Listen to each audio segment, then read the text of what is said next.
O que essa galera que fala na internet é justamente esse ponto que o senhor colocou. Que onde dois ou mais estiverem reunidos em meu nome, ali estarei. Então eles batem muito nessa tecla de a não necessidade de estar defendendo um templo ao ponto de... Eu não consigo entender vida cristã se eu não tiver Comunhão. a minha vida de comunhão e de adoração no templo. Eu não consigo entender a vida cristã, porque eu vejo ainda resquícios de rebeldia em alguns que defendem isso. Mas isso... Porque ele vai contra a própria Bíblia, porque Jesus valorizava a sua vida de comunhão no templo. A igreja primitiva valorizava. E agora eu não vou no templo porque eu não concordo com essa doutrina, com esse pastor, mas eu tenho a minha vida com Deus. Ok. Mas e se ele formar uma igreja ali? Ok? Olha, o que é a igreja, organização ou organismo? Porque a organização, ela é um CNPJ, ela é um espaço geográfico, um espaço físico. Sim, o templo. É o templo. Né? Não simplesmente o templo, mas todo um contexto aí em cima dessa organização, dessa instituição. Mas como organismo não precisa, porque nós somos a igreja.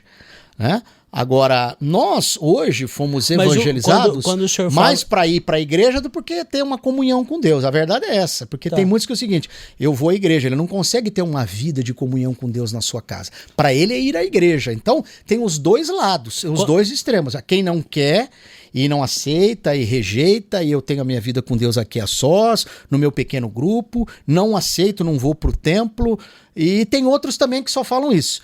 A minha vida com Deus é só aquela na denominação, é o meu cargo na igreja, é meu tempo com Deus lá na denominação, ou envolvido defendendo a bandeira da igreja. A minha pergunta, então, são os dois extremos. A minha pergunta pra gente bater o martelo, quando o senhor fala que o senhor não consegue ver uma vida cristã saudável de uma pessoa sem ela ter uma comunhão no templo. E a sua vida de adoração no templo. Eu não consigo ver isso. Porque quando eu olho para a Bíblia, Jesus é a minha referência da valorização do templo. Não, do templo templo construído. Que o próprio Jesus fala, não habita Deus em templo construído para homem, por mãos de homens, mas ele estava lá no templo. Por quê? Porque já havia uma valorização das coisas que eram sagradas, que estavam sendo deusificadas.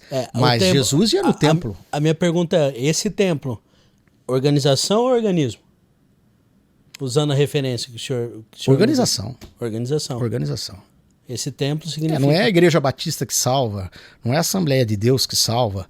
Agora, eu como igreja, já que eu fui adotado por meio de Cristo e me tornei família de Deus, e assim sou igreja de Jesus, porque eu sou regenerado, justificado por Jesus, eu tenho prazer de ir no templo adorar o meu Deus. Né? Eu não vou ficar deusificando o templo, mas eu preciso entender que é importante essa comunhão. Eu acho que a comunhão no templo é uma escola maravilhosa, porque, olha, a gente aprende isso porque é na igreja que muitos preconceitos foram quebrados, porque lá o branco senta do lado do negro. Sim. Houve tempos lá atrás que não. A segregação era a igreja de brancos e de negros, principalmente em alguns lugares na Europa e na América. Mas na igreja, no contexto brasileiro, o rico senta do lado do branco. A mesa nos aproxima. A mesa nos deixa por igual. Brancos e negros, pobres e ricos. Então é tremendo isso. Então eu não consigo entender uma vida cristã saudável sem ter o seu devido valor. O devido valor é a sensatez. O problema são os extremos, de deusificar o lugar, a placa e a denominação, e o outro lado também, que descarta e até abomina. Então eu acho que o problema são os extremos. Os extremos. Sempre os extremos. Legal. A sensatez é um dom do Espírito Santo, né? Domínio próprio, longanimidade, mansidão.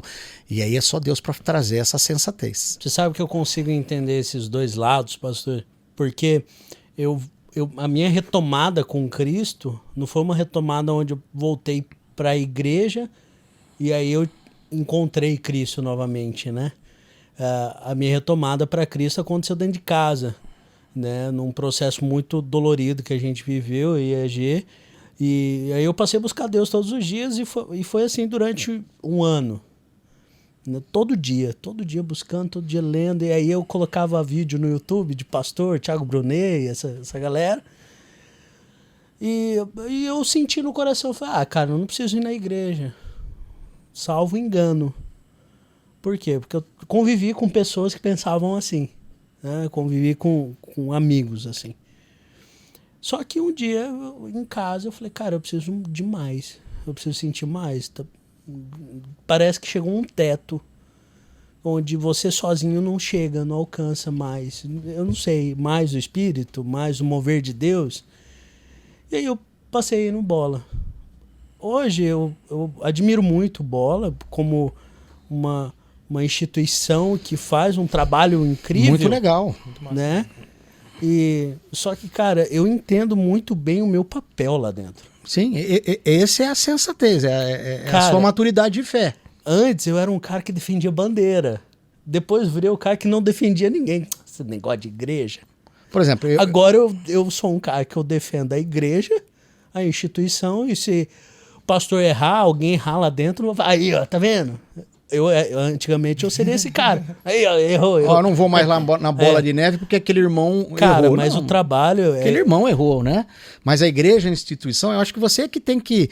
Eu acho que hoje nós temos um shopping centers de igrejas. Não é por falta de opção que você não vai ter o seu tempo com Deus no templo. Tem os bola-nevenses, os batistas, os assembleianos, galera os que curte skate, né? Adventistas, enfim... Eu acho que a igreja hoje, inclusive, está tendo que se reinventar com essa questão de trazer as pessoas para o templo. Mas não dá para descartar. Pelo menos é o meu entendimento. Eu não consigo ter e entender uma vida cristã saudável se não tiver o meu tempo adequado de também estar no templo adorando a Deus.